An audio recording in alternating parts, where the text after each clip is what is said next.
కళ్ళు మూసుకున్నట్లయితే ప్రార్థన చేస్తున్నాం. పరిశుద్ధుడైన మా తండ్రి, ప్రేమ గల దేవా, మీ పరిశుద్ధమైన నామములు స్తోత్రములు వందనములు తండ్రి. మీ మాటలను మరి ధ్యానించేటటువంటి ఈ అవకాశం విశ్రామికి మీరు మాకు ఇచ్చినందుకు మీకు వందనములు, కృతజ్ఞతలు.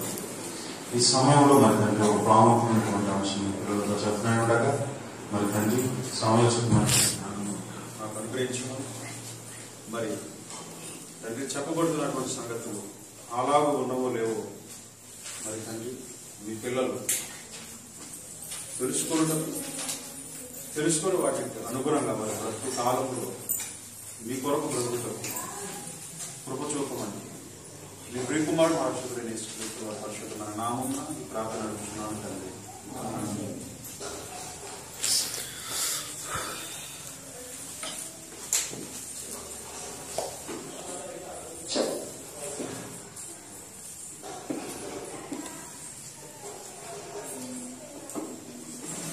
మరింతవరకు దేవుని మనస్సు అనేటటువంటి ఒక అంశాన్ని మీరు విన్నారు.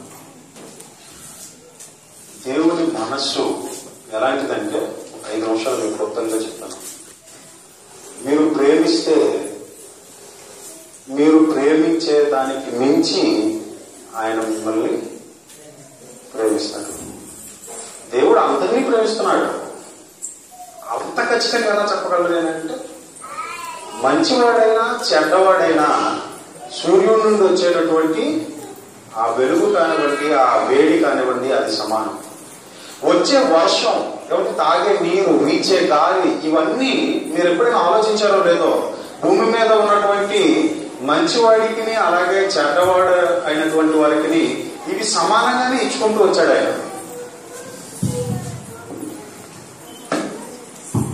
ఇవన్నీ సమానంగానే ఇచ్చుకుంటూ వచ్చాడు ఆయన. నేటికి ఇప్పటికీ సమానంగానే ఇస్తున్నాడు ఆయన. ఆయన మనసు ఏంటో మీరు ఒకసారి చూస్తే పేతురు రాసినటువంటి మరి 2వ పత్రిక, అందులో 3వ అధ్యాయంలో ఆయన చెప్పేస్తున్నాడు చూడండి. 9వ వచనం, పేతురు రాసిన 2వ పత్రిక 3వ అధ్యాయము 9వ వచనం. పేతురు గారు రాసినటువంటి 2వ పత్రిక 3వ అధ్యాయము 9వ వచనం. కొందరు ఆలస్యమని ఎంచుకున్నట్లు ప్రభు తన వాగ్దానమును గురించి ఆలస్యం చేయువాడు కాడు గాని ఎవడును, అండర్లైన్ చేసుకోండి, ఎవడును నశింపవలెనని ఇచ్చయింపగా, అంటే ఎవరు నశించిపోవటం ఆయనకు ఇష్టం లేదు. భూమి మీద ఉన్నటువంటి మనుషులు అప్పుడప్పుడు అంటూ ఉంటారు, ఆడు దుర్మార్గుడు మరొకడు ఉన్నాడండి, పోయాడు, భూమికి భారం తగ్గిపోయిందని చెప్పి అంటూ ఉంటారు. అయితే దేవుడు ఏమంటున్నాడో తెలుసా, ఎవరు నశించిపోవుట నాకు ఇష్టము లేదు. వాడు దుర్మార్గుడే కావచ్చు, కానీ నాకు ఎప్పుడు సంతోషమో తెలుసా, వాడి యొక్క దుర్మార్గత నుండి విడుదల పొందుకొని వాడి మనసు మార్చుకొని నా వైపుకు తిరిగిన రోజు నాకెంతో సంతోషం అంటున్నాడు ఆయన. హెస్కేలు గ్రంథము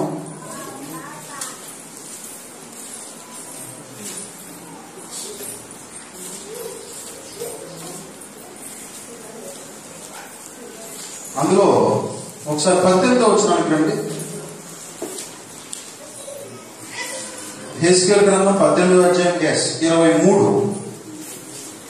హెస్కేలు గ్రంథము 18వ అధ్యాయము 23వ వచనం. దుష్టులు మరణము నొందుట చేత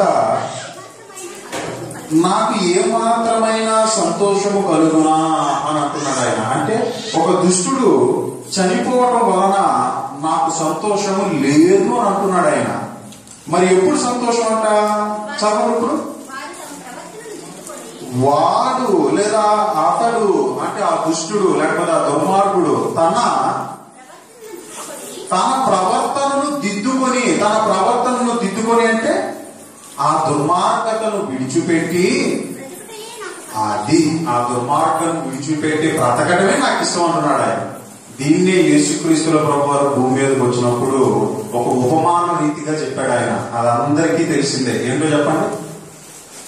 లూకా రాసిన సువార్త 15వ అధ్యాయం 7వ వచనంలో చెప్తాడు ఆయన, మారు మనసు అక్కర్లేని 99 గొర్రెల విషయం కంటే మార్పు పొందు ఒక్కని విషయమై పరలోక రాజ్యంలో ఎక్కువ సంతోషం అంటాడు. చూడండి, లూకా రాసిన సువార్త 15వ అధ్యాయం 7వ వచనం.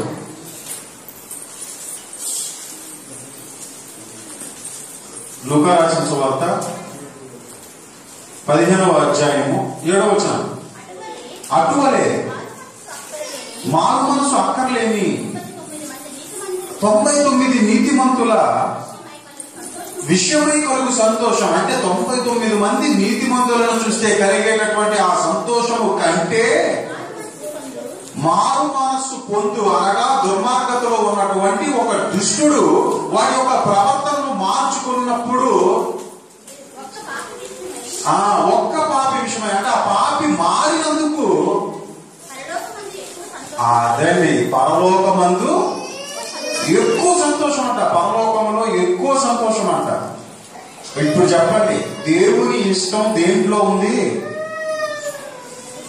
దేవుని ఇష్టం దేంట్లో ఉంది? ఒక పాపి మార్పులో ఉందండి దేవుని ఇష్టం. బయట తీసుకెళ్ళి బయట తీసుకెళ్ళి.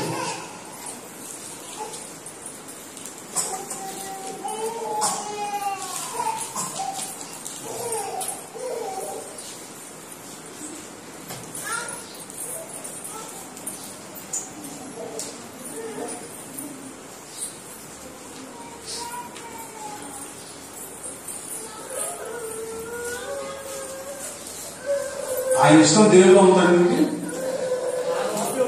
ఒక పాపి మార్పు ఆయన ఎంతో సంతోషపెడుతుందండి.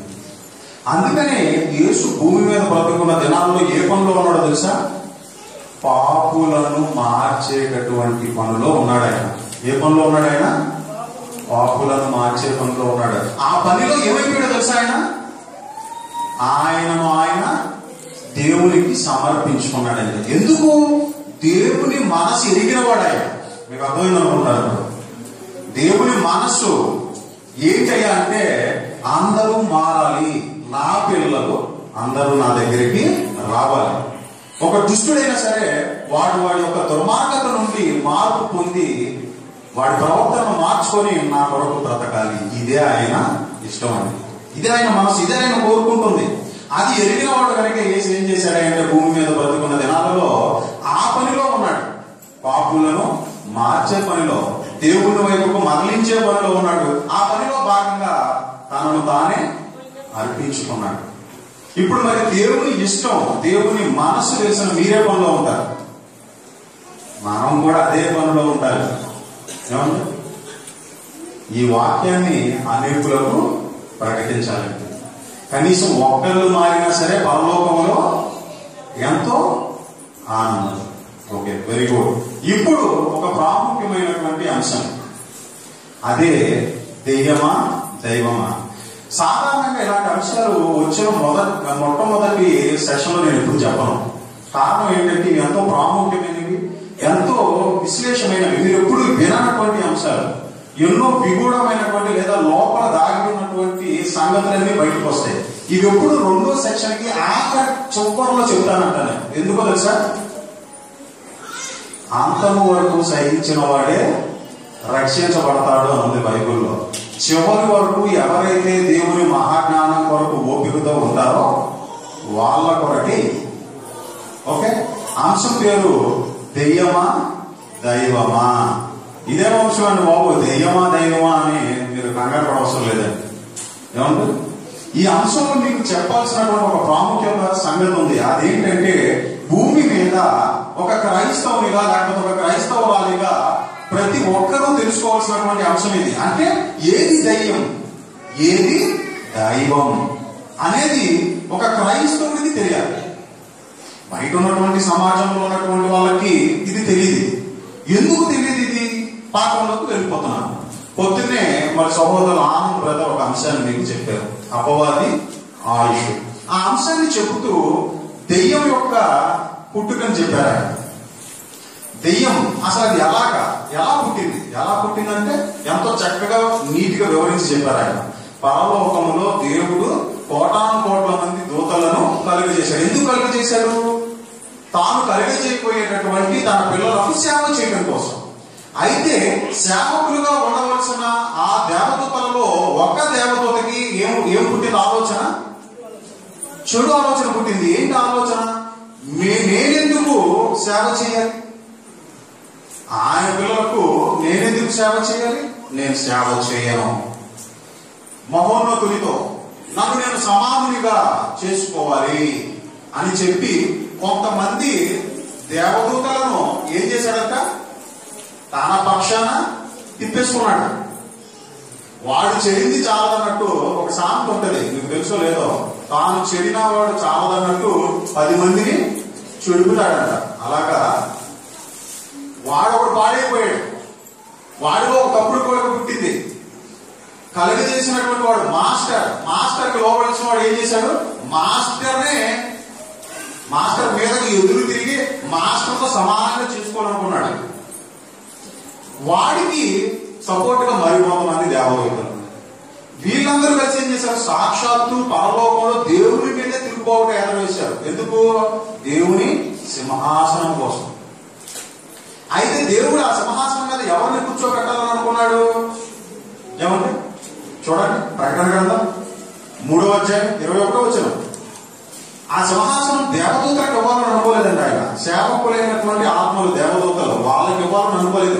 ఎవరికి ఇవ్వాలని అనుకున్నాడో ఇప్పుడు చూడండి, ప్రకటన గ్రంథం 3వ అధ్యాయము అందులో 21వ వచనం. నేను జయించి నా తండ్రితో కూడా ఆయన సింహాసనం ముందు కూర్చుండి ఉన్న ప్రకారము జయించు వాణిని నాతో కూడా నా సింహాసనం ముందు కూర్చోండనిచ్చేదను. అదండి ఇక్కడ ఎవరికి స్థానం తెలుసా? ఎవరైతే జయిస్తారో. ఏమి జయించాలి? దేనిని జయించాలి? అపవాదిని జయించిన వాడికి సింహాసనం అంటున్నాడు. ఇక్కడ ఒక జాగ్రత్తగా ఆలోచించాల్సిన పాయింట్ ఉంది. అంటే ప్రారంభంలో ఆ సింహాసనం దేవుడు ఎవరికి ఇవ్వాలని అనుకున్నాడంటే తన పిల్లలకు, తన గర్భం ద్వారా వచ్చేటటువంటి తన పిల్లలకు ఇవ్వాలని అనుకున్నాడు. అయితే ఆ సింహాసనం కొరకు అపవాది ఏం చేసింది? సేవకుడిగా ఉండవలసిన అపవాది కొంతమంది దేవదూతలను వాడి పక్షాన చేర్చుకొని దేవుడి మీదే తిరుగుబావుట ఎగరవేసి ఓడిపోయి పరలోకంలో ఇక స్థానం లేనందున ఎక్కడికి పడద్రోయబడ్డాడు? భూమి మీదకి పడద్రోయబడ్డాడు. భూమి మీదకి పడద్రోయబడినటువంటి వాడిని దేవుడు ఇంకా ఈ భూమి మీద ఎందుకు ఉంచాడు తెలుసా? ఆలోచించండి. ఎందుకు ఉంచాడు తెలుసా? వాడు ఆ సింహాసనాన్ని కావాలనుకొని ఆ సింహాసనం కోసం పోరాడి ఓడిపోయాడు. అర్థమైంది మీకు? పోరాడి ఓడిపోయి త్రోయబడ్డాడు భూమి మీద. ఇప్పుడు ఎవరైతే వాడిని అనగా అపవాదిని వాడి దూతలను జయిస్తారో ఆ విక్టరీ పీపుల్కి, అంటే ఆ గెలిచినటువంటి వీరులకు ఆ సింహాసనాన్ని ఇస్తానన్నాడు. అది పాయింట్ ఇక్కడ. అర్థమైందా మీకు? వాడు ఓడిపోయాడు.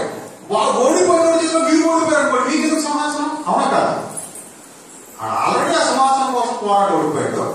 వాడిని కదా మీరు గెలిచి అప్పుడు కదా సింహాసనము. ఓడిపోయిన చేతిలో ఓడిపోయారు అనుకోండి, ఎవరైనా సింహాసనం ఇస్తారు చెప్పండి? ఎవరిస్తారు చెప్పండి? ఓడిపోవడం ఒక దానికోసం పోరాడి ఓడిపోయాడండి. వాడిని జయించినప్పుడు మీకు అది తప్పులేదు. మీరు ఓడిపోయిన చేతిలో మీరు ఓడిపోయారు అనుకోండి, చచ్చుదత్తంలో అంటారు.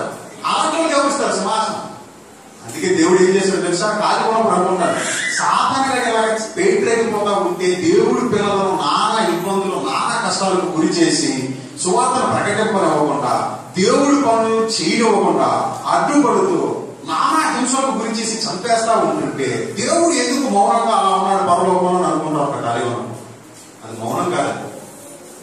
జస్ట్ ఈ సీన్ అంటే చూస్తున్నాడు, జరుగుతున్నటువంటి యుద్ధాన్ని చూస్తున్నాడు ఆయన. ఎవరెవరి మధ్య? తన పిల్లల మధ్య సాతాను వాడి సమూహం మధ్య జరుగుతున్నటువంటి యుద్ధం ఇది. వాడు ఆపుతున్నాడు దేవుడు కొరకు నేను బ్రతకనివ్వకుండా. మరి నువ్వు వాడిని ఎదిరించి ముందుకు కొనసాగుతున్నావా? అంటే ఈ వాక్యాన్ని ముందుకు తీసుకెళ్ళగలుగుతున్నావా? కరువైనా, కష్టమైనా, బాధ అయినా, శ్రమ అయినా, ఇబ్బంది అయినా నువ్వు ఆగకుండా దేవుడి కొరకు ముందుకు వెళ్తున్నావా లేదా? అంతం వరకు నువ్వు సహిస్తున్నావా లేదా? ఇదంతా చూస్తున్నాడు ఆయన. ఎందుకో తెలుసా? నువ్వు జయశాలివా కాదా అన్నదే అక్కడ ప్రశ్న. నువ్వు ఎప్పుడు జయశాలి అవుతావు? నువ్వు జయించాలి. వీటన్నిటినీ నువ్వు జయించిన నాడు అప్పుడు నీకు ఆ పరలోకంలో సింహాసనం. మరి ఇప్పుడు సాతాను ఏ విధంగా పోరాడుతున్నాడు? అదే ఈ అంశం. దెయ్యమా దెయ్యమా ఏ విధంగా పోరాడుతున్నాడు? ఏ విధంగా ఆపుతున్నాడు? నేను దేవుడి కొరకు బ్రతకనివ్వకుండా ఈ రోజు ఏ విధంగా ఆపుతున్నాడు? ఫస్ట్ పడవ పడిన తర్వాత, అంటే భూమి మీద విడిచిపెట్టబడిన తర్వాత సాతాను వేడు ఎవరిని అటాక్ చేసాడో తెలుసా? ఆదామవ్వను పట్టుకున్నాడు అండి ఫస్ట్. అందులో కూడా అమ్మమ్మ గారిని పట్టుకున్నాడు. అందుకనే చూడండి, ఆదికాండం 3వ అధ్యాయంలో ఆ మధ్య డిస్కషన్ చూడండి ఎలా ఉందో. అమ్మమ్మ చెప్తుంది, ఆ 2 వచనాలు చూసుకుంటే మీకు తెలిసిపోతుంది. ఆ దేవుడు ఈ తోట చెట్ల పొలంలో అన్ని తినమన్నాడంటే అమ్మమ్మ చెప్తుంది. ఎంత క్లియర్ గా చెప్తుంది అంటే, మేము అన్ని తినొచ్చు, కానీ అక్కడ ఏదో మంచి చెడులో తెలియచ్చు వృక్షఫలం ఉందట, ఆ వృక్షాల యొక్క ఫలాలను మేము అస్సలు తినకూడదు, తింటే మేము చచ్చిపోతామంట అని అంటున్నాం. అప్పుడు సాతాను ఏమంటున్నాడు చూడండి ఒకసారి. అందుకు సర్పము అదండి, దేవుడు ఏం చెప్పాడు? తింటే చచ్చిపోతారని చెప్పి అన్నాడు. సాతాను ఏం చెప్తుంది?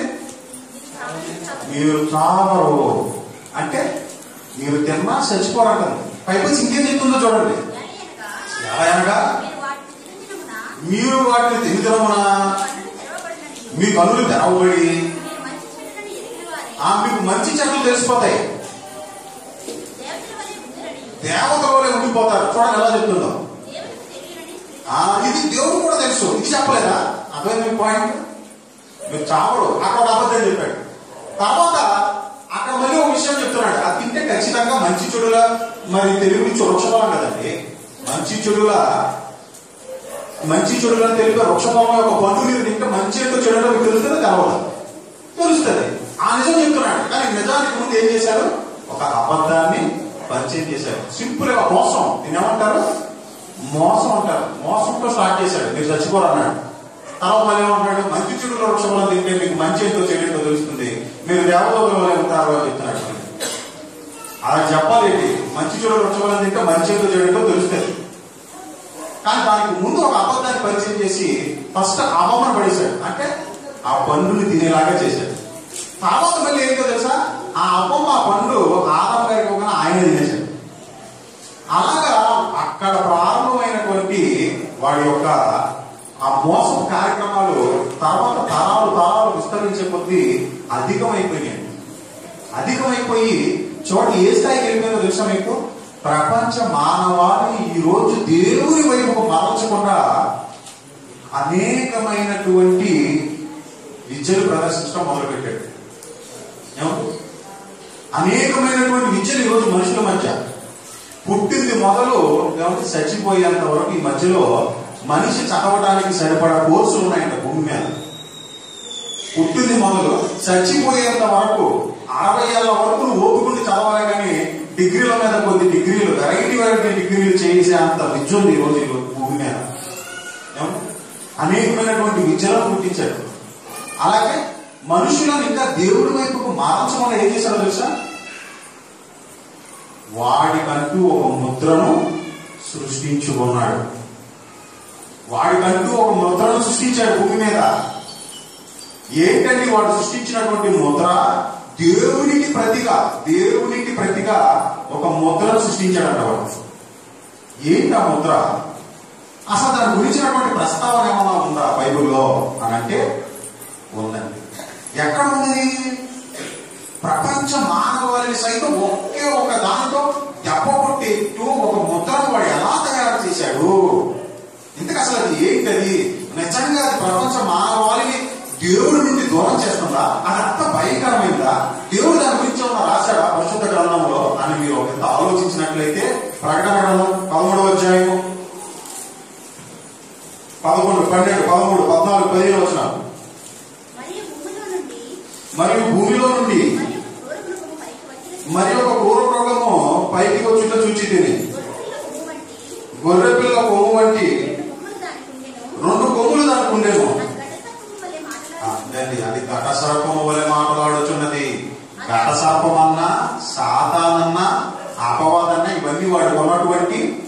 పేర్లు. ఈ ఘట సర్పం కోవకు సంబంధించిందే ఈ క్రూర మృగం కూడా. ఆ క్రూర మృగం ఏం చేసిందో ఇప్పుడు ఒకసారి మీరు ఆ 13వ వచనం 13వ వచనంలో చూడండి. 13, 12, 13 వచనాలు. అది ఆ మొదటి క్రూర మృగముకున్న అధికార విశేషాలు అన్నీ దాని ఎదుట చేయించున్నది. మరియు చావు దెబ్బ తగిలి బాగుపడి ఉన్న ఆ మొదటి మృగమునకు భూమియు దానిలో నివసించు వారందరూ నమస్కారం చేయనట్లు అది బలవంతం చేయించున్నది. 13వ వచనం. అది ఆకాశం నుండి భూమికి మనుషుల ఎదుట అగ్ని దిగి వచ్చినట్టుగా గొప్ప సూచన చేయించున్నది. 14వ వచనం.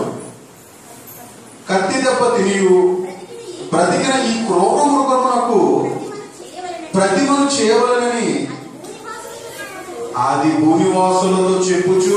ఇప్పుడు అంతలేం చేసుకోండి. ఆ మృగము ఎదుట చేయుటకు తనకియబడిన సూచనల వలన భూనివాసులను మోసపుచ్చుచున్నది.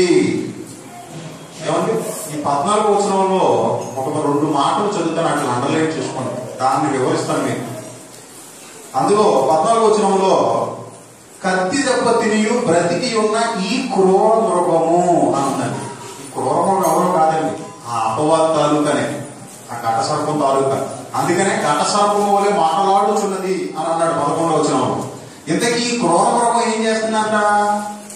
ఒక ప్రతిమను తయారు చేయవలనని ఎవరితో చెప్తుందంటే అది భూనివాసులతో చెప్పుచ్చు. ప్రతిమ అంటే ఒక రూపం. నాకంటూ మీరు ఒక రూపాన్ని తయారు చేయమంటుంది క్రూర మృగం. ఎవరితో చెప్తుందట? భూనివాసులతో చెప్తుందట. ఎందుకంటే ఆ రూపం పై చెప్పాడు ఏమని 12వ వచనంలో దానిలో నివసించు వారు అంటే భూమి మీద ఉన్నవారు నమస్కారం చేయునట్లు. భూమి మీద ఉన్న ప్రతి ఒక్కళ్ళు క్రూర మృగానికి నమస్కారం చెయ్యాలని చెప్పి క్రూర మృగం ఏం చేసిందంట? భూనివాసులతో ఒక ప్రతిమను తయారు చేయాలని బలవంతం చేస్తుందంట. ఎందుకీ వీళ్ళు ఆ ప్రతిమను తయారు చేశారా అని అంటే ఆ ప్రతిమను తయారు చేసినట్లుగాను తర్వాత తయారు చేయబడిన తర్వాత ఏం జరుగుతుందో 15-16 వచనంలో చెప్తున్నారు చూడండి. మరియు ఆ మృగం యొక్క ప్రతిమ మాట్లాడినట్లు ఆ మృగం యొక్క ప్రతిమకు నమస్కారం చేయని వారిని అతను చేయనట్లును ఆ మృగం యొక్క ప్రతిమకు ప్రాణం ఇచ్చుటకై దానికి అధికారము ఇయ్యబడేను. సరే, ప్రతిమ తయారు చేశారా? తయారు చేశారు. ఎందుకంటే ప్రతిమ ఏం చేస్తుందంట? భూనివాసం అందరూ ఇప్పుడు నమస్కారం చేయాలి, మీరు అవసరమైతే నా ప్రతిమ కోసం మీరు ప్రాణం ఇవ్వాలి అని చెప్పి అంటున్నారంట. ఇంతకీ ఏంటి ఆ క్రూర మృగము యొక్క ప్రతిమ? రోమిలకు రాసిన పత్రిక 1వ అధ్యాయము. భూనివాసులు ప్రాణం ఇచ్చేంతగా తయారు చేయించబడినటువంటి ప్రతిమ, క్రూర మృగము యొక్క ప్రతిమ. ఏంటబ్బా అది? రోమిలకు రాసిన పత్రిక 1వ అధ్యాయము 23వ వచనం, 22-23 వచనాలు. వారి అవివేక హృదయము అంధకారమయమాయను, తాము జ్ఞానులమని చెప్పుకొనొచ్చు బుద్ధిహీనులైరి. 23వ వచనం. వారు అక్షయుడకు దేవుని మహిమను క్షయమకు మనుషుల యొక్కయు పక్షుల యొక్కయు చతుష్పాద జంతువుల యొక్కయు పురుగుల యొక్కయు ప్రతిమా స్వరూపముగా మార్చిరి. ఎవరు మార్చారంట? మేము జ్ఞానులము, మేము స్కాలర్సము, మాకంతా తెలుసు అనుకున్నటువంటి జ్ఞానులు వాళ్ళ యొక్క హృదయము అవివేకమైనదయి అంధకారమైనదైపోయి వాళ్ళు ఏం చేశారో తెలుసా? దేవునికి చెందాల్సినటువంటి ఆ ఖ్యాతిని, ఆ జ్ఞానాన్ని, లేకపోతే ఆ ఘనతను వాళ్ళు ఏం చేశారంటే ఒక ప్రతిమా స్వరూపంగా మార్చేశారు. ఎవరు? బుద్ధిహీనులు మార్చారంట. దేని యొక్క ప్రతిమా స్వరూపంగా మార్చారో మళ్ళీ ఒకసారి చదవలేదు. 23వ వచనంలో అక్షయుడకు దేవుని మహిమను క్షయమగు మనుషుల యొక్క అండర్లైన్ చేసిన పాయింట్ నెంబర్ 1. క్షయమగు మనుషుల యొక్కయు పాయింట్ నెంబర్ 2, పక్షుల యొక్కయు చతుష్పాద జంతువు అంటే 4 కాళ్ళు ఉన్నటువంటి జంతువుల యొక్కయు పురుగుల యొక్కయు ప్రతిమా స్వరూపంగా మార్చేశారు. క్రూర మృగము బలవంతం చేయగా జ్ఞానులను అనుకుంటున్నటువంటి బుద్ధిహీనులు తయారు చేసినటువంటి అక్షయమైనటువంటి మనిషి యొక్కయు చతుష్పాద జంతువుల యొక్కయు పురుగు యొక్కయు ప్రతిమను కలిగినటువంటి ఆ క్రూర మృగం యొక్క ప్రతిమ ఏమిటి? ఏం అర్థం కాలేదు కదా. ఒకసారి మీ జేబులో పర్సు తీసి ఒక 10 రూపాయల నోటు బయటికి తీయండి. పర్లేదండి, దానికి దీనికి కనెక్షన్ ఉంది, కంగారు పడకండి. నేను అందుకే చెప్పాను, చాలా ప్రాముఖ్యమైన పాఠం. క్రూర మృగము యొక్క ప్రతిమ, నమస్కారం చేయనట్లు బలవంతము చేయించున్నటువంటి ప్రతిమ, ప్రతి ఒక్కరి దగ్గర ఉన్నటువంటి ప్రతిమ, ప్రతి ఒక్కరూ దానికి నమస్కరించే ప్రతిమ, దాని కొరకు ప్రాణాలను ఇచ్చుటకు ఇష్టపడేటటువంటి ప్రతిమ, అందరికీ ఇష్టమైనది మీ దగ్గర ఉన్నది. దయచేసి మీ జేబులో నుంచి 10 రూపాయలు తీయండి.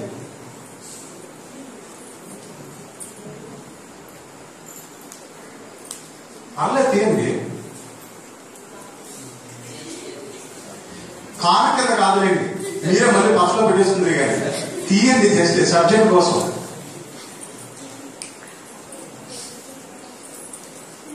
తీసారండి. ఇప్పుడు 23వ వచనం ఒకసారి జాగ్రత్తగా చదవండి.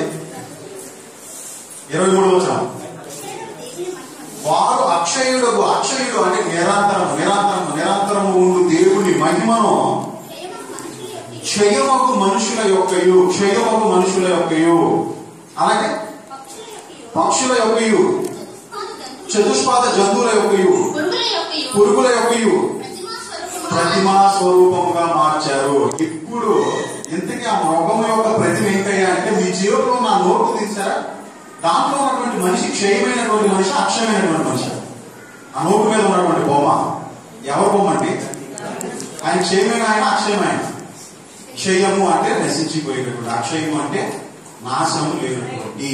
ఆయన ఉన్నారా, చనిపోయారు? చనిపోయారు. అంటే అక్షయమైనటువంటి వాడా? కాదు, క్షయమైనటువంటి మనుషుడి యొక్క. ఇంకా నెక్స్ట్ ఎవరు ఉన్నారంటే, క్షయము మనుషుల యొక్క, పక్షుల యొక్క. పక్షుందా లేదా అక్కడ? ఏమంటే ఇప్పుడు వచ్చేటటువంటి ఈ 10 రూపాయల నోట్లో పక్షుంట లేదు. ఏమంటే కనీసం చతుష్పాద జంతువు ఉంటుంది, ఏ సింహమో ఖడ్గమృగమో ఏదో ఉంటుంది, ఉందా లేదా? పాత 10 రూపాయల నోటు ఇప్పుడు మీరు ఒకసారి స్క్రీన్ లో చూడండి. పాత 10 రూపాయల నోటు, ఈ నోటు గుర్తుందో లేదో మీకు? నా చిన్నప్పుడు వచ్చేది ఈ నోటు. దాని మీద మీరు చూడండి, పక్షులు ఉన్నాయా లేదా? నెమలి. ఏమంటే దాని మీద కూడా ఏమంటే ఇంకా పైన మీరు చూసుకున్నట్లయితే ఏ పువ్వులు, అలాగే 4 కాళ్ళ జంతువులు ఉన్నాయి చూసారా? ఏమంటే గుర్రం ఒకటి కనపడుతుంది, అలాగే అక్కడ ఒక జింక ఒకటి కనపడుతుంది, నెమలు ఒకటి ఉంది. ఏమంటే ఇప్పుడు కొత్తగా వచ్చిన 10 రూపాయల మీద మళ్ళీ మీకు ఏం కనపడుతుందో చూడండి. గాంధీ గారు క్షయమైనటువంటి ఆయన, పులి 4 కాళ్ళు, మళ్ళీ ఏనుగు, కర్కమృగము. ఏమంటే ప్రపంచంలో ఏ నోటు మీరు తీసుకున్నా, మన ఇండియన్ నోటే కాదండి, ఏ నోటు తీసుకున్నా ఇలాంటి ఏవో పిచ్చి బొమ్మలు ఉంటాయి అక్కడ. ఇది ఎవరు తయారు చేశారు? మనుషులంట మీరు జ్ఞానంలో అనుకుని ఏం చేశారంట? వారు బుద్ధిహీనులై దేవుడి యొక్క అక్షయము, దేవుడి మహిమను ఎలా ప్రభు చేశారు, ఎలా మార్చారు వాళ్ళు అంటే, దేవుడికి చెందవలసిన ఖ్యాతి, దేవుడు ఉండవలసిన చోట, దేవుడికి దక్కవలసిన ఘనతను దేనికి దక్కేలా చేశారంటే, ఒక ప్రతిరూపానికి దక్కేలా చేశారు. ఎందుకంటే ఆ ప్రతిరూపం ఏంటంటే, ఆ ప్రతిరూపం మీద ఒక అక్షయమైనటువంటి మనుషులు ఉంటాడు, అలాగే పక్షులు ఉంటాయి, చతుష్పాద జంతువులు, వీటి యొక్క పురుగులు, వీటి యొక్క రూపం ఉంటది అని చెప్తున్నాడు 23వ వచనం. ఇదే ప్రకటన గ్రంథంలో 13వ వచనంలో చెప్తున్నాడు. క్రూర మృగము అది ఏం చేస్తుందంట? భూనివాసులను బలవంతం చేస్తుందంట. దేని కొరకు బలవంతం చేస్తుంది? మీరు నాకు ఒక ప్రతిమను తయారు చేయాలి. ఎందుకు ప్రతిమ తయారు చేయాలి? ఆ ప్రతిమకు మీరు నమస్కారం చేయనట్లు మీరు నాకు ఒక ప్రతిమను తయారు చేయమంటారు. తయారు చేయమంది. అయితే ఇక్కడ మీరు అందరికీ ఒక సందేహం రావాలి. ప్రకటన గ్రంథానికి రండి. ఏమో ఇక్కడ వరకు బాగానే ఉందండి. మరి ప్రకటన గ్రంథం 13వ అధ్యాయంలో ఓకే, క్రూర మృగం ఒక ప్రతిమను తయారు చేయమని భూనివాసులను బలవంతం చేసింది. వాళ్ళు తయారు చేసినటువంటి ప్రతిమ ఇదే అని మీరు ఖచ్చితంగా ఎలా చెప్తారండి? ఏదో 4 జంతువులు లేకపోతే ఒక మనిషి బొమ్మ ఉన్నంత మాత్రాన ఆ ప్రతిమ ఇదే అని మీరు అనడానికి ఇంకా ఆధారాలు ఏంటండి? 15వ వచనంలో మరి మరి ఆ మృగం యొక్క ప్రతిమ మాట్లాడినట్లు అని ఉంది కదా, ఇక్కడ మరి ప్రతిమ ఎలా మాట్లాడుతుంది? అర్థమైంది మీకు? మృగం యొక్క ప్రతిమ మాట్లాడినట్లు ఉంది, నోటు ఎలా మాట్లాడుతుంది అని చెప్పి మీకు సందేహం రావచ్చు. అవునా కదా? నోటు మాట్లాడలేదా? నోటు మాట్లాడుతుంది. ఎలా మాట్లాడుతుందో తెలుసా? ఇప్పుడు నేను చెబుతా చూడండి. ఆయన కొంచెం అలవాటు చేయండి. I promise to the pay, I promise to pay the bearer the sum of 10 rupees. అంటే దాని అర్థం ఏంటో తెలుసా? నేను ప్రమాణం చేస్తున్నాను, నేను 10 రూపాయలని నోటు మాట్లాడుతుంది. ఎవరికైతే ఆ నోటు మీరు ఇస్తున్నారో ఆ ఇవ్వబడుతున్నటువంటి నోటు ఆ ఇచ్చేటటువంటి లేదా ఎవరికైతే ఇవ్వబడుతుందో ఆ వ్యక్తితో ఏం మాట్లాడుతుందో తెలుసా? నేను 10 రూపాయలను. అదే మీరు 100 రూపాయలు తీసుకున్నారనుకోండి, అది కూడా ఏం మాట్లాడుతుందో తెలుసా? I promise to pay the bearer the sum of 100 rupees. అంటే దాని అర్థం ఏంటో తెలుసా?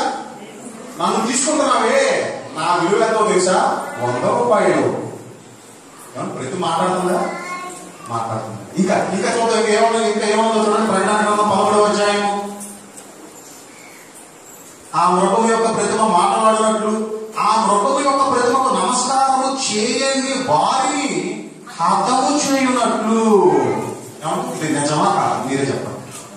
ఈ రోజు ఈ నోటికి విలువ ఇవ్వకపోతే ఆయన భూమి మీద బతకలేదు. అవునంటారా కాదంటారా? ఈ నోటికి మీరు సలాం కొట్టలేదు అనుకోండి, అది ఏం చేస్తుంది తెలుసా? మిమ్మల్ని శ్మశానానికి పంపించేస్తారు. ఎందుకనంటే కళ్ళ ఎదురుగా ఆహారం ఉన్న జేబులో నోటు లేదు, మీరు తీసుకోలేని పరిస్థితి ఈ రోజు. ఏమంటే ఒక కొబ్బరికాయ కావాలనుకోండి, మీరు 10 రూపాయలు ఈయన ఆయన అంటాడు. అర్థమైంది మీకు? కొబ్బరికాయ కావాలనుకోండి 10 రూపాయలు ఈయన ఆయన అంటాడు. ఒక చేప, నీటిలో ఉండేటటువంటి ఒక చేపకి పేరు రేపు ఎవరు పెట్టారో తెలుసా? మనిషి పెట్టాడు.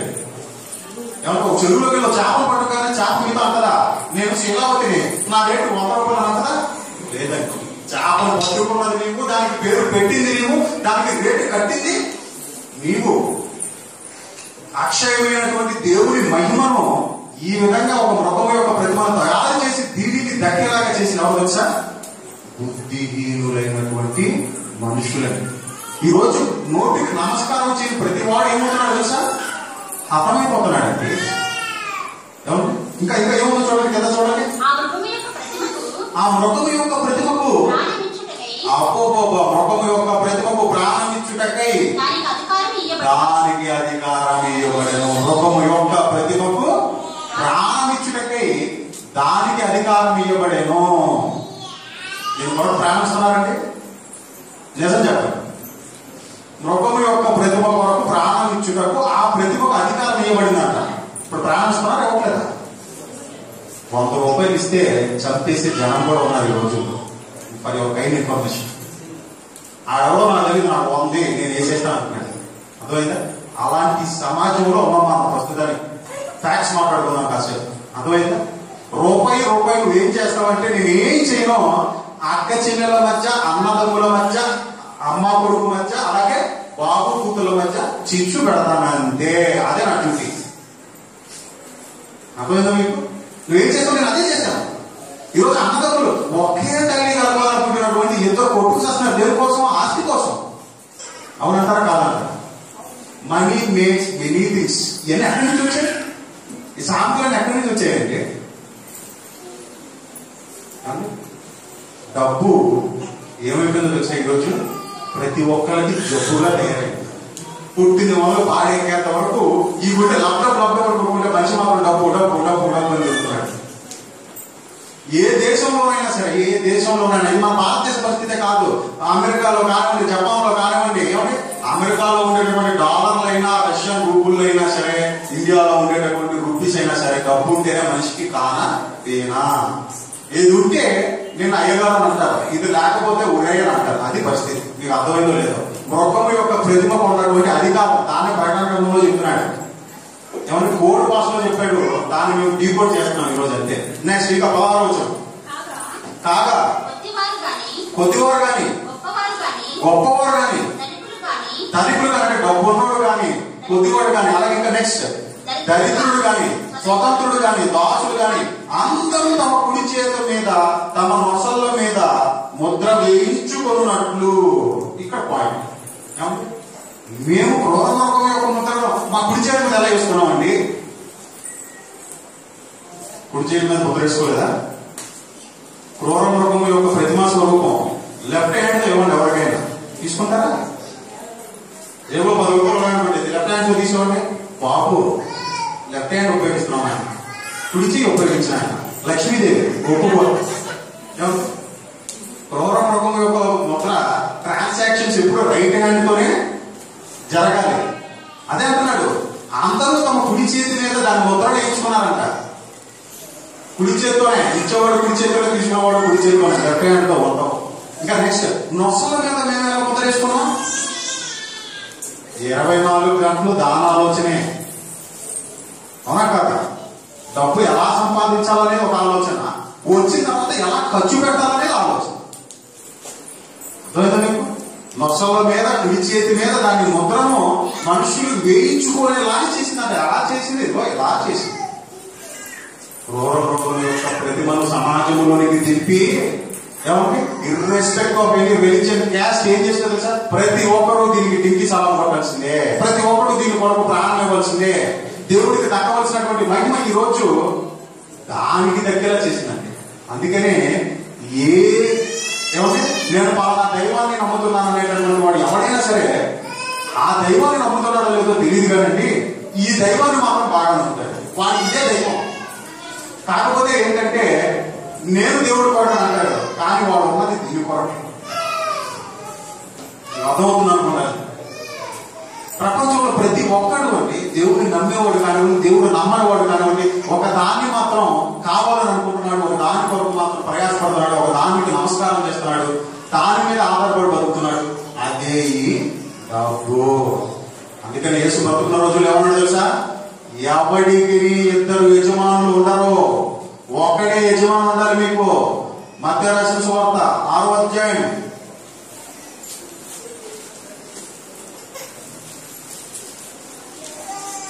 మత్తయి రాసిన సువార్త 6వ అధ్యాయం అందులో 24వ వచనం. మత్తయి రాసిన సువార్త 6వ అధ్యాయం 24వ వచనం. ఎవడునో 2 యజమానులకు దాసుడుగా నుండనేరడు అని ఎంతగా 2 యజమానులు ఎవరో చెప్తున్నట్టు ఆఖరి మాట చదువున్నాం. మీరు దేవునికి సిరికిని దాసులుగా ఉండనేరరు. అది ఆ 2 యజమానులు చెప్తున్నారు.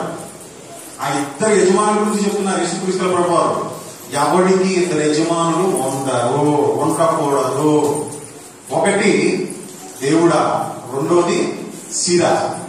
డబ్బా దేవుడా, డబ్బా దేవుడా. ఈ రెండింటిలో ఏదో ఒకటే మీకు యజమానిగా ఉండాలి. 2 మీకు యజమానులుగా మీరు ఉండరాదు, ఉండను కూడా.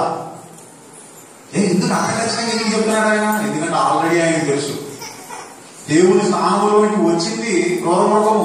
దేవుడికి ఇవ్వాల్సినటువంటి ఆ ప్రాముఖ్యత, దేవుడికి ఇవ్వాల్సినటువంటి చోట మనుషుల హృదయాలలో దీనిని దింపిందని. అందుకని ప్రతి సమస్త మానవులని 100% మందిని కొట్టేసింది ధనం చేత, దేవుడికి దగ్గర అవ్వకుండా చేసేసింది. ఎవరు? అపవాది.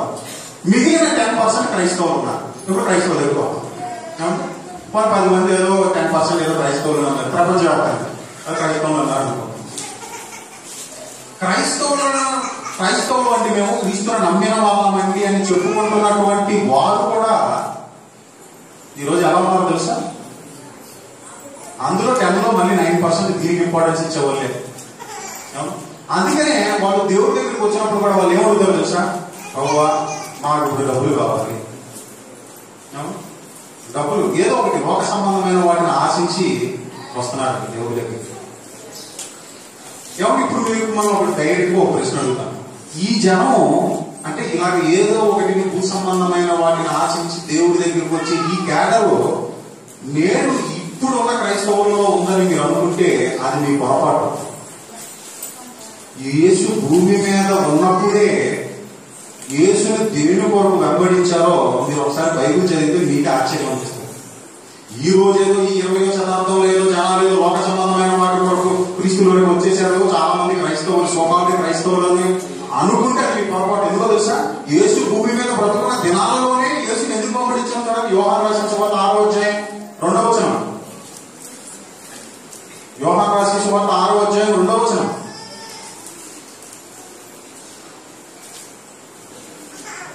యోహాను రాసిన సువార్త 6వ అధ్యాయం 2వ వచనం. రోగుల ఎడల ఆయన చేసిన సూచక క్రియలను చూసి బహుజనులు ఆయనను వెంబడించారు. యేసుని ఎందుకు వెంబడించారంట? ఆయన చేసిన సూచక క్రియలనండి.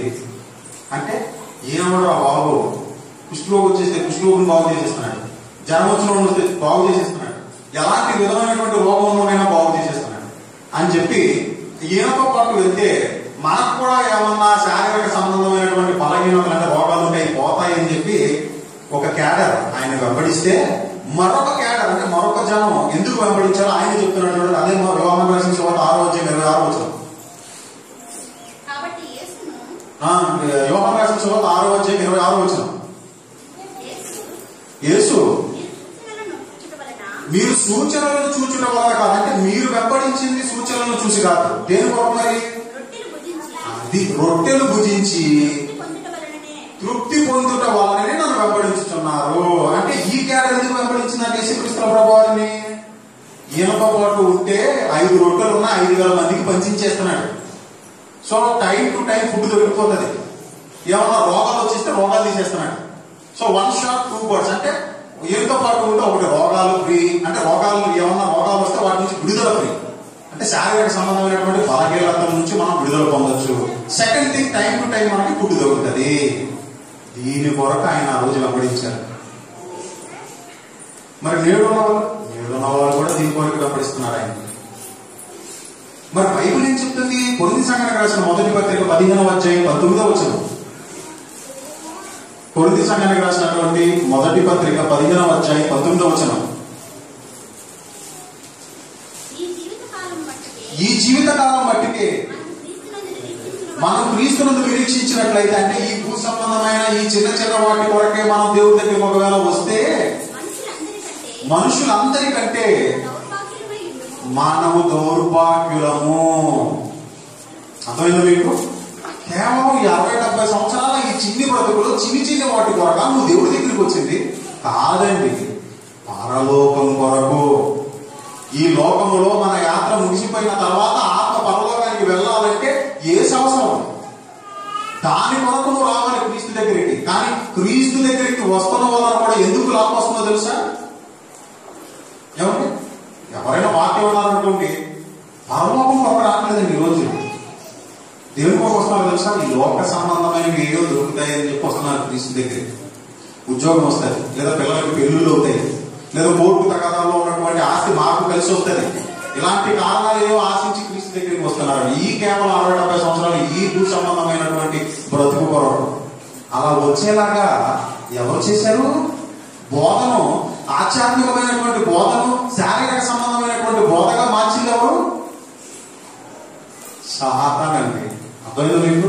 ప్రపంచ మానవాళిలో అత్యధిక జనాభాని డబ్బుతో పడేసేవాడు మరికొంతమందిని క్రైస్తవులు అనే వాళ్ళని దేంతో పడేస్తున్నాడు తెలుసా? ఈ భూ సంబంధమైనటువంటి వాటి బ్రతుకు కొరకు. వీటి కొరకేరా మీరు క్రీస్తు? మీరు ఈ అడుక్కోండి క్రీస్తే. ఇలా అడుక్కుంటూ మీ జీవితాంతం మీరు వెళ్ళిపోండి. చనిపోయిన తర్వాత మీ చాటులోనికి మీరు వెళ్ళిపోండి. అంతేగాని బ్రతుకు కాలంలో అసలు దేవుడు నిన్నెందుకు కలగజేశాడు? నీ పని ఏంటి? ఇక్కడ నీ పని ఏంటి? దేవుడి పని నీ ద్వారా జరగవలసింది ఏంటి అనే దాని గురించి ఆలోచింపనివ్వకుండా సమస్త మానవాళిని ఈరోజు దెయ్యం ఏం చేస్తుందో తెలుసా? నిత్య నాశనంలోనికి నడుపుతుంది. రాజ్య సువార్త ప్రకటింపబడితే వాడు అంతం వచ్చేస్తుంది, వాడు నిత్య నాశనంలోనికి వెళ్ళిపోవాలి. అందుకని ఏం చేస్తున్నాడు తెలుసా? శారీరక సంబంధమైనటువంటి బోధన ప్రవేశపెట్టాడు, ఆధ్యాత్మిక సంబంధమైనటువంటి బోధన తీసివేశాడు. పరలోకం కొరకు క్రీస్తు కొరకు శ్రమలు వస్తాయి మనకి, ఆ శ్రమలు ఉన్నా మనం దేవుడి కొరకు బ్రతకాలి అనేటటువంటి బోధన మార్చేసి క్రీస్తులోకి వస్తే అసలు ఏ విధమైనటువంటి కష్టాలు ఉండవు, మనకు అన్ని సుఖాలు అనేటటువంటి బోధన ప్రవేశపెట్టాడు. పరిశుద్ధ గ్రంథములో ఎన్ని వచనాలు ఉన్నాయండి. పొద్దున సహోదరులు చూపించే రెబిల్ రాసిన పత్రిక 11వ అధ్యాయం 36, 37, 38 వచనాలు. రంపాలతో కోడ కోయబడ్డారు, రాళ్లతో కొట్టబడ్డారు. ఆనాడు ఉన్నటువంటి ప్రారంభ శతాబ్ద క్రైస్తవులు క్రీస్తుని నమ్మినందుకు మీకు శ్రమ అని పరిశుద్ధ గ్రంథం ఘోషిస్తుంటే, క్రీస్తు కొరకు అనేకమైనటువంటి శ్రమలను అనుభవించే మనం పరలోకంలో వెళ్ళాలని వేదం ఘోషిస్తున్నా, క్రీస్తులోనికి వస్తే అంతా నెమ్మదే. సమస్యలుంటే పోతాయి, తలకెళ్ళుకుంటే పోతుంది, కడుపు నెక్కుంటే పోతుంది అంటూ శారీరక సంబంధమైనటువంటి సుఖాలను లేదా ఈ కోరికలను తీర్చుకున్నటకు క్రీస్తులోనికి వచ్చేలాగా చేసింది ఎవరో తెలుసా? అపవాదం. బోధన మార్చివేసింది. అది ప్రపంచ క్రైస్తవులను దెబ్బతీసింది. బైబిల్ ఒకటే, విశ్వాసం ఒకటే, బాప్తిసం ఒకటే. కానీ ఈరోజు ఎన్ని డినామినేషన్లో తెలుసా? 3000కు పైగా డినామినేషన్లు వచ్చేసినాయి ఈ రోజు. ఎవరు మీరు క్రైస్తవులు అని అన్నారు అనుకోండి, అప్పుడు ఎవరైనా ఈ మధ్య ఏమంటున్నారు తెలుసా? మీరు క్రైస్తవులేనండి, మేము క్రైస్తవులు. క్రైస్తవులు మీరు ఎవరు అని అడుగుతున్నారు ఈ మధ్య. అర్థమవుతుందా? ఎవరైనా క్రైస్తవులు అన్నారు అనుకోండి, ఎదురు కూడా అంటే ఎదుటి విశ్వాసం కూడా ఏమంటారు తెలుసా? నేను క్రైస్తవులే బ్రదర్ అని అంటున్నారు. ఓకే, ఇక్కడ వరకు బాగానే ఉంది. ఓకే, మీరు క్రైస్తవులు, నేను క్రైస్తవులు. అయితే క్రైస్తవులో మీరు ఏంటి? ఇది ప్రశ్న. క్రైస్తవుల్లో ఇంకేంటండి బాబు? గలతీయులకు రాసిన పత్రిక 3వ అధ్యాయం 27, 28 వచనాల ప్రకారము క్రీస్తులోని బాప్తిసం పొందిన ప్రతి ఒక్కరు క్రైస్తవుడు అవుతుండగా మళ్ళీ క్రైస్తవులలో మీరు ఏంటని అడుగుతున్నారు? ఏంటి దీని అర్థం? అంటే బ్రదర్, నా అర్థం ఏంటంటే, నా భావం ఏంటంటే, మీరు పెట్టుకొస్తా లేకపోతే బ్రదర్ అన్నా లేదా బ్యాప్టిస్టా ఇవన్నీ అడుగుతున్నారు. ఇదేంటి బ్రదర్ అంటే, అంటే మేము ఈ బ్యాక్గ్రౌండ్ ఏంటి అని అంటున్నాం. చూసారా? ఒకే బైబిల్ కలిగి ఉన్నటువంటి క్రైస్తవుల మధ్య ఎన్ని చీలికలు వచ్చాయి చూసారా? బైబిల్ ఒకటే, అందులో రాయబడినటువంటి వాక్యం ఒకటే, దాని యొక్క భావం ఒకటే. కానీ విచిత్రం ఏంటో తెలుసా? క్రైస్తవుల మధ్య చీలికలు. ఈ చీలికలు ఇప్పుడు వచ్చినాయి అనుకుంటున్నారా? యేసు స్వార్థం నుంచి సంపాదించినటువంటి సంఘాన్ని ముక్కలు ముక్కలు చేసేసిందండి సాతాను. ప్రారంభ శతాబ్దంలోనే కొరింథీ సంఘానికి రాసిన మొదటి పత్రిక 1వ అధ్యాయము 10వ వచనం. కొరింథీ సంఘానికి రాసినటువంటి మొదటి పత్రిక 1వ అధ్యాయము 10వ వచనం ఏముంది చూడండి. సహోదరులారా, మీరందరూ ఏకభావంతో ఉండాలని, మాట్లాడాలని. వాళ్ళలో ఏమున్నాయట?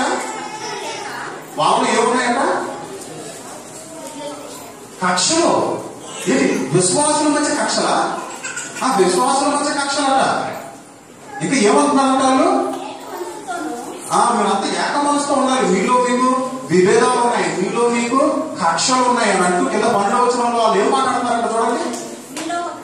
మీలో ఒకడు నేను పౌలు వాడను, ఇంకొకడు నేను అప్పలు వాడను, మరొకడు నేను కేఫా వాడను.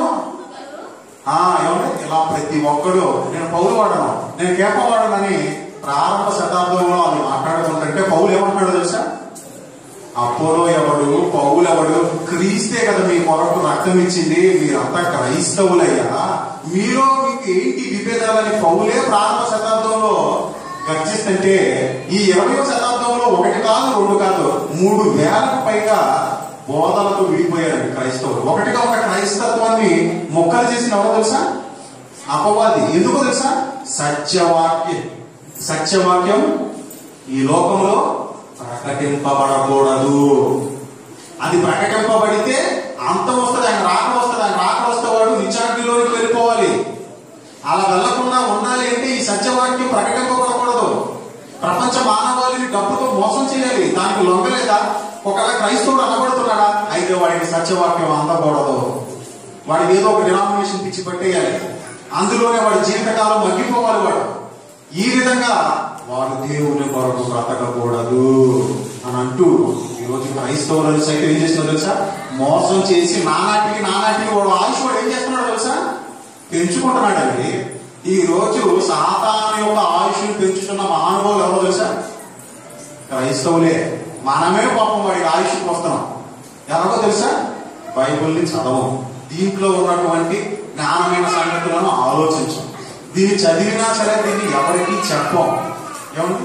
ఈ విధంగా వాడు ఆయుష్ను పెంచుతున్న ఆ పుణ్యమూర్తులు ఎవరయ్యా అంటే క్రైస్తవులే. ఒకవేళ బోధించినా సరే ఏమండి భిన్నమైన సువార్త మన ద్వారా వెళ్ళేలాగా చేస్తుందండి ఈరోజు. ఎలాగా? క్రీస్తు నమ్ముకోండి, కష్టాలు పోతాయి. క్రీస్తు నమ్ముకోండి, ఇది కలిసి వస్తుంది, అది కలిసి వస్తుంది. అందుకని ఎవరైనా క్రీస్తును నమ్ముకున్నందుకు మీకు పరలోకం వస్తుందండి, శ్రమైనా కష్టమైనా మీరు దేవుడు కొరకు బ్రతకండి, మీరు నిత్య జీవనం పొందుతారని చెప్పేవాళ్ళు ఉన్నారండి? ఆ సంఖ్య లేదండి. కారణం దెయ్యం.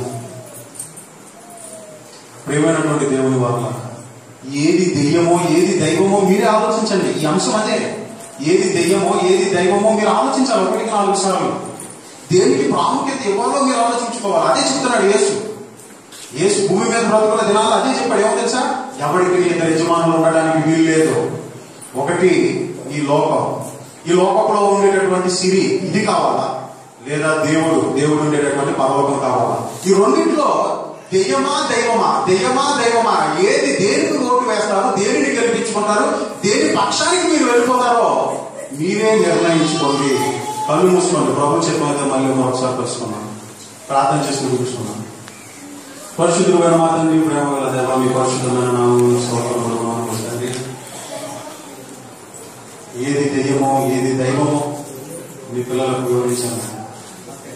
దేని వైపు వెళ్ళిపోతారో నిర్ణయించుకోమన్నది కూడా, ఆ నిర్ణయాలు కూడా వాళ్ళనే నిర్ణయించుకోమన్నారు తండ్రి. మీకు దక్కాల్సినటువంటి ఖ్యాతి, మీకు దక్కాల్సినటువంటి ఆ మహిమను మరి తండ్రి బుద్ధిహీనులు మరి తండ్రి మృగము యొక్క ప్రతిమగా మార్చి ఈ రోజు దానికి నమస్కారం చేస్తూ దాని కొరకు హతమైపోతూ అనేకులను హతం చేస్తూ మరి తండ్రి నిత్యాగ్నిలోనికి వెళ్ళిపోతున్నారు. ఆయన బోధ కూడా భిన్నమైనటువంటి బోధ, శారీరకమైనటువంటి సుఖాలను పొందుకుంటారు. కేవలం 60-70 సంవత్సరాల కొరకే క్రీస్తుని బ్రతుకుతున్నటువంటి ఈ సమాజంలో ఏది దైవమో ఏది దెయ్యమో, ఏది మరి తండ్రి నిజమో ఏది అబద్ధమో మీ పిల్లలకు వివరించి చెప్పాను. మరి తండ్రి వాక్యంలో ఉన్నటువంటి సంగతులు అలాగే ఉన్నవో లేదో మరి తండ్రి వాళ్ళు పరీక్షించి నిజమేదో తెలుసుకొని సత్యమందు మరి ప్రతిష్ఠింపబడిన వారే మరి తండ్రి భవిష్యత్ దినాలలో సత్యమందు అనుభవ జ్ఞానం గలవారై మీ కొరకు బ్రతకటానికి మరి తండ్రి పిల్లల పట్ల కొట్టు చూడాలి. మరి తండ్రి ఈ మీటింగ్స్ మరి ఆర్గనైజ్ చేసినటువంటి మరి తండ్రి మంజునాథ్ మోసెస్ గారు, మరి అలాగే ఆయనకి సహకరించినటువంటి మరి సహోదరులు ప్రతి ఒక్కరిని మరి తండ్రి మీరు దీవించమని వారికి తోడై ఉండమని, భవిష్యత్ దినాలలో మరి తండ్రి ఇలాంటి అనేకమైనటువంటి మరి తండ్రి కార్యక్రమాలను వారు చేయుటకు వారికి మంచి ఆరోగ్యమైన ఆయుష్ను అనుగ్రహించమని, అలాగే కూడి వచ్చిన ప్రతి ఒక్క బిడ్డను దీవించమని, వాక్యమైన వారిగా వాళ్ళ వీళ్ళకు పంపించమని మరి తండ్రి వారికి తోడై ఉండమని, మీ పనులలో వారు ఉండటానికి మరి తండ్రి సహాయం చేయమని, ఈ ప్రయాణమే మరి తండ్రి వారు వాళ్ళ స్థలాలకు వెళ్తుండగా ప్రయాణంలో తోడై ఉండమని మీ ప్రియ కుమారుడు అక్షరుడైన యేసుక్రీస్తు వారి పరిశుద్ధమైన నామమున ప్రార్థన చేస్తున్నాను తండ్రి. ఆమేన్. అందరికీ వందనాలు.